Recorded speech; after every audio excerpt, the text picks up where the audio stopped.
नमस्कार, श्री स्वामी समर्थ. आज बघूयात भरणी नक्षत्र. भरणी नक्षत्राचे चारी चरण हे मेष राशीमध्ये असतात आणि मेष रास ही मंगळाची रास आहे. मंगळ यांचा स्वामी आहे. हे लोक आतून खंबीर, संवेदनशील आणि ठाम दिसतात. कामात त्यांची खूप चिकाटी असते.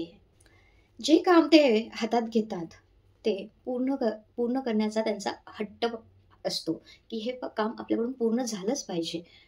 हे लोक धाडसी आणि ठाम आणि जोश असतो, एक वेगळाच जोश असतो या लोकांमध्ये आणि न्यायप्रियता असतात. न्याय अन्यायामध्ये अन्याय सहन न करणारे हे लोक असतात.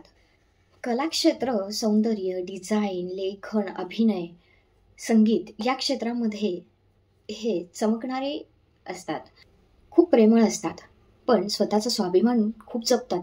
नातेसंबंधात एकदा बांधिलकी दिली की ती निभवतात. निरोगी, शिस्तप्रिय, सुख आणि संपन्न, सुखी, सुंदर, सत्यप्रिय या नक्षत्राची लोक असतात. यांनी दर शनिवारी मीठ आणि कापूस दान करावा. यांना याचे चांगले फायदे दिसून येतील. नक्की हा उपाय करा, तुम्हाला नक्कीच फायदा होईल. भरणी नक्षत्राच्या लोकांनी गरीब लोकांना दान करणे, वृद्ध किंवा सेवेसाठी असहाय्य लोकांना मदत केली तर आयुष्य समृद्ध होऊ शकतं. त्यामुळे नक्की प्रयत्न करा, नक्की दान करा, लोकांची सेवा करा. नक्कीच पुण्याचं काम होईल आणि नक्कीच तुम्हाला पुण्य मिळेल.